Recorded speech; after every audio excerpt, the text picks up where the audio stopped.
Hey there, welcome to Cosmic Confessions, a podcast by your spiritual besties. I'm Alex. I'm Avery. And I'm Melissa. Coming at you unhinged, unfiltered, and unedited. Join us on this journey as we explore the profound, the practical, and the unlimited potential within us. Let's awaken our spirits, ignite our passions, and elevate our lives together as the universe speaks and we listen. Hello, everybody, and welcome to our next episode of Cosmic Confessions. Well. We've made it. Here we are. Spicy round. This is a topic. This is a situation, but you know what? This is Cosmic Confessions, baby, and we promise to be unfiltered, unedited, and here we are. But obviously this season of Cosmic Confessions so far has been a lot about relationships this season, I feel like. And we're just going down the rabbit hole when it comes to dynamics in relationships. And so once again, another disclaimer for this podcast episode, there will be adult content discussed in this episode. So please, if you have little ears around, now would be a great time to pause the recording. So today, because of the nature of the content, we can't even say the word, or else Spotify and Apple Podcasts and YouTube will shadow ban us. So we're going to say corn instead. With a C. Instead of a P. The vegetable, right? So if you hear us say corn, that is why. This is not an episode about vegetables at all. Very far from it. Sorry, vegan Avery, but this is going to be a juicy one. And again, this is just our perspective, right? This is just our perspective. It's three women having a conversation about this topic. So hopefully we'll hear from some of our male listeners, and we want to hear from everybody about this topic. But again, this is just one point of view. Okay, you may have a different point of view. And as always, the content that we share is not meant to judge or bash or shame or anything. We're just trying to provide a different lensing and a different perspective on some life experiences. Yeah. Sound good? We would love to hear your experiences, your perspective. Yeah. Yes. Without any type of like aggression or defensiveness. Just a conversation. Yeah. This is a very open and honest space. Again, this is just how we're seeing things and how it feels for us. Mm-hmm. So that being said, I'm going to hop into question number one. Avery, what's the confession? confession? Look at how quickly I'm getting ahead of myself. Alex is like, we got to move through this. We got to dive in. Hey, it's all right. So let's talk about our confession first, right? So this is us, right? Our confession is that corn isn't it. Let's talk sex magic. Ooh, spicy. Oh, baby. Ooh, spicy. Yeah. Ooh, spicy. Let's break that down. Right. What's the difference? Why we're, why are we talking about all this? Yeah. Bring it on in, Alex. Question number one. Here we go. Whew. How does corn pull us out of presence, and what does that do to our relationships, our bodies, and our pleasure? All right. Well, I think, take it away, girl. Well, Start us off. What brought us here to make this even a topic is right. I guess it came up in conversation, right? Yep. We have real life conversations, and then we just look at each other and we're all like, this would be a great podcast episode. And I think it just felt that it really just desensitizes, I think, what we spoke about in the last episodes, how for us intimacy and sex is very ceremonial, it's very spiritual, and when you add this other layer in, it feels very artificial, and it doesn't feel like it's a connection, at least for me and the partner I'm with. Like, I don't think that it would feel good to know that my partner is watching that all the time or needs that to get turned on. So yeah, I just feel like it's a very unrealistic fantasy. I think it's for me, I feel like I would have to compare to the performance aspect or what that couple is doing. It'd be in my head to be well, if my partner is enjoying watching these two partners get off in that way, do I have to be the same way? Because that takes me out of my body. That's not what feels good in the moment. So you may get turned on by watching two people basically rail each other out. Okay. But like, I love the way that Avery's just, I love it. Yes. I'm serious, but like to me, like, Mom, I hope you're not watching. Oh my God. I didn't say I do that, Mom. Okay. I know. Okay. But it's true. It's true. So hot in here. It's true though. But it's true though. Back, my partner may really like to watch that. Okay. But like, put on some 50 Shades of Grey, or let's read some smut, and like, now I'm turned on. Right.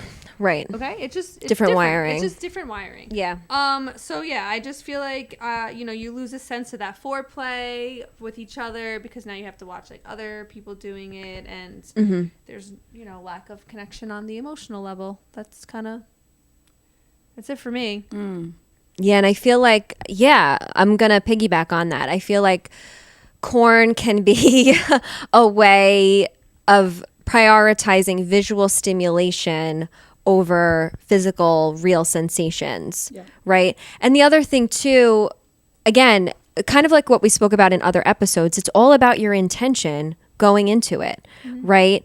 One thing that I heard a couples therapists say one time is that corn can either be one of two things. It could be the mechanism and what causes a fracture in a relationship, or there's already a fracture in a relationship, and then corn is like the byproduct of that. So like, nonetheless, if you do watch that or listen or whatever, you have to be so clear on your intention around it. I think it has to be boundaried. I really think you have to be clear and, okay, if I'm engaging in this, and again, it's like the other episode, have agency around it. Like, if you're doing it just to numb out and to disconnect, like that's gonna land you probably not in a place that you want to be, with or without your partner, right? It's all about agency and doing things intentionally. And again, like we spoke in the other episode about not faking it, it's the same thing. Like,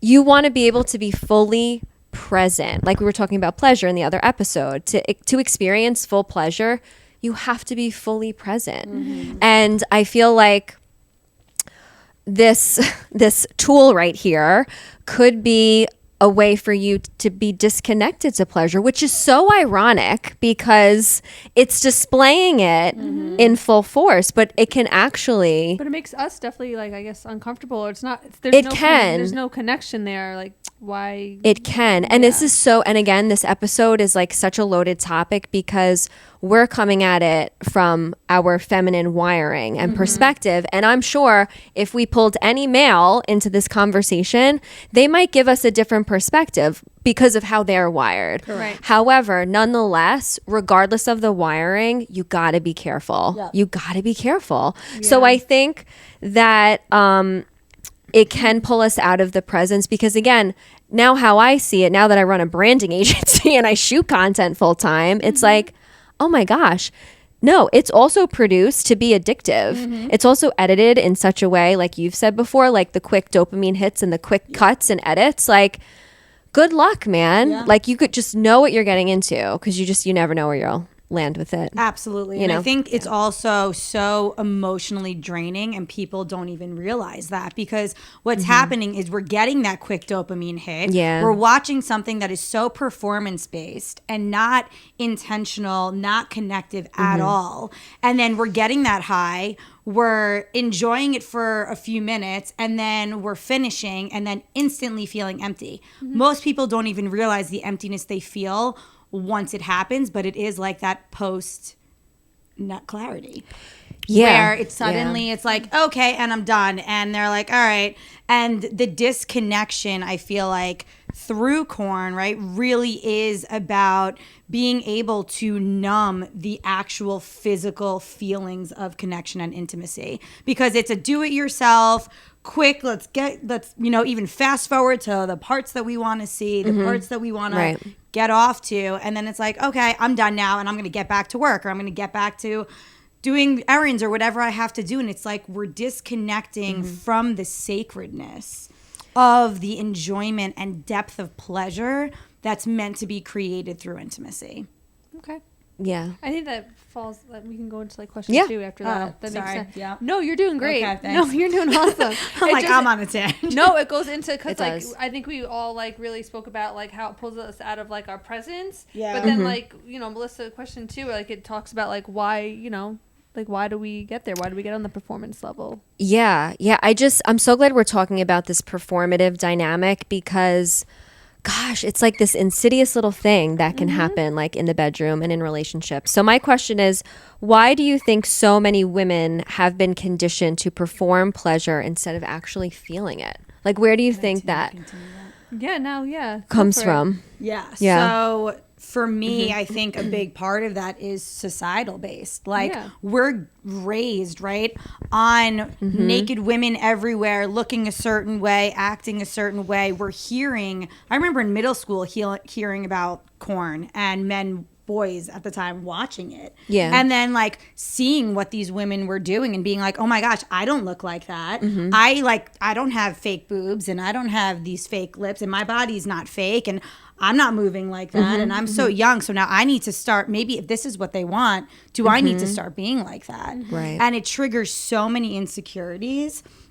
And then I feel like such a deep rooted confusion of, is this feeling good for my body or is this feeling good for him? And that's why I'm doing it because I want his acceptance or I want his love or I want his validation. And I feel like the younger years, first learning and then experiencing sex and knowing that the boys at the time, right, are watching these things, I think it can really mess with, how am I supposed to learn what my body needs? How am I supposed to learn how to like nourish and kind of honor those desires where now maybe my headspace is more about how do I make sure he stays around and doesn't continue to watch porn or doesn't want to find other girls that look more like what he's watching. That's so interesting to me because you're relating how you are to the other female. Right. But like when say we were to watch it right now, are we looking at that man and being like, oh, that man doesn't look like my partner? Like I don't think I would. No. But it's just so interesting how like right away as females, we're a more emotional and like so hard on ourselves, and maybe there's like a self-esteem or like a jealousy thing, like not to take that. Oh no, but like at the time, 100%. It's just like how we are, right? Like we see like, oh my god, this woman does not look like me, but we're not even thinking about the dude. I know. It's like it's like wow, his is smaller or bigger than like we're not. And now I'm curious, like if we had a guy here, it's like, like, do they ever feel that way? Like, are they looking at are they looking, but it's interesting. I would love to ask, be like, guys weigh in. I know. Cause how are you comparing yourself to the actors? Even comparing yourself to the man? How like we all feel like, well, that's weird. You keep watching like this like brunette with like beautiful fake boobs. I don't think they do that. Here I am. I don't think they do that. Yeah. And I feel like it's us. Yeah. Because I feel like I've asked a lot of my guy friends like throughout the years their perspective on it, and they're like, no, we don't look at the dude. We're just looking at her getting railed or whatever. And there is the disassociation of the guy actually being involved. Not for everyone, just I know from my Isn't that so interesting? Yeah. So interesting. Yeah. So because of that perspective, a lot of men probably don't see corn as an issue or as a potential slippery slope because they're just approaching it in like such a different way. Yeah. And like the way we're wired, like I feel like sometimes it could lead down the slippery slope of like micro cheating, right? Like, and we've talked a lot about that. Like, we get into that too. Off camera. So well, I guess we'll talk about that a little later. Yeah. But just to piggyback what you said, Alex, like it's the same for me. I think just growing up and watching movies and seeing models, it's just like, women feel like they have to look and be a certain way, I guess, for attention, for acceptance. And then also so what I was after like my divorce and like when I was separated and I really got back into dancing, every time I'd post like a dance video, like dance is like an art for me. It's an outlet. It's the way I communicate. It's my therapy. It's everything. But every time I would post a dance video, the DMs from guys that came in were just like, I'm like, oh man, like I'm not posting that for you to feel that or see that or sexualize it or go in your bathroom later and like use it. Like I post that because it's like an art to me. So then there was this time where I was like talking to another group of friends too, where I was like, I don't think I want to post any dance videos because it just comes off like the wrong way. Like, do I need a separate account just for dancing?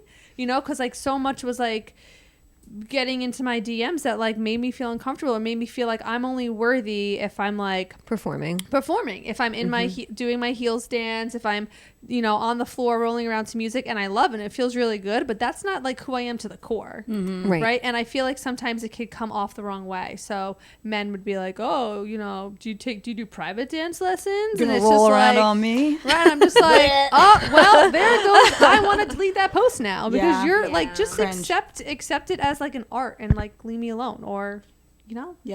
So it's that too is just like such a fine line for me as well. And I just feel like especially as women, we're kind of brainwashed and taught that our pleasure or experiencing or enjoying something is actually for other people and not for us. And so there's also this, like, especially in our younger years, right? There was like this negative feedback loop that happened, and you realize, oh, when I do dress this kind of way or I do act this type of way, I actually get more attention. You get those DMs, and it's like, but then it reinforces this performative aspect, even if it doesn't necessarily feel good. But I think especially younger, you know, we're in our teen years and old and like our young adult years, our identity is still forming at that time. So we're trying to seek out experiences that are going to validate our existence. But like sex is included in that, and like being seen in that objective type of way. It's and like a thing. I feel like it's accepted and normalized too, like especially with social media now. Oh God, it's just like half naked women or naked women everywhere. And even half naked men. I mean, it's like the men in gray sweatpants thing. That trend went crazy. Yeah, I mean, though they can be objectified as well. Yeah. And I feel like it's really, you know, figuring out what the, like you said earlier, the boundaries thing, because I do gotta be careful. And I think also another part of this, right, is like now all these boys that are watching porn at such a young age are learning intimacy through almost like a degrading space. Like they're learning how to be intimate with a woman by watching these women getting railed out or disrespected or spit on or whatever the kink is, right? That like as an adult you're like, okay, that's one thing, but when you're a little kid and you're watching that and that's now how you're learning to treat a woman in the bedroom, there is very little room for actual intimacy and connection. They're not going to want to go nice and slow. Unless and like there's porn out there that is different, but like, well, there is, but I don't. But I think most men are not watching sensual or passionate porn. No, and again, it's just everything is so digitized. It's like probably for teenagers now, right? Some of their first experiences related to this is like on Snapchat to each other. Oh gosh, you know what I'm saying? It's like, oh my gosh, we have been so far removed from reality, and what we're trying to say is like, just don't be blind here. You can engage in and watch whatever you want, but just don't be ignorant. Like don't be blind. It can be a slippery slope. Yeah. You know? For sure. All right, question number 3. Okay. My question. How do you respond when a partner suggests watching porn together as a compromise? Is it a bridge to deeper intimacy or a distraction from true connection? You want me to start? Go for it. So for me, because that is this is a loaded question. I know there's a lot here. There's a lot here. I feel like which layer you want to pick at? Jesus. I feel like for me, because that is such a sacred space, and like sex to me is so much about connection and intimacy. Like the idea of watching porn together is just not my thing. I get it, and I know people who do it, and I've worked with people who do it, and there's no judgment there. For me, it's just like, you have me, and I am down for a lot of things. So it's like, why do you need So what's the compromise? I feel like the compromise in that is like really like learning how to feel into the body, right? Because you're compromising almost like, for me, it's like your self-worth in a sense. Does that make sense? Yeah. Yeah. That makes sense. Like, I feel like the compromise is the depth of connection. Yeah.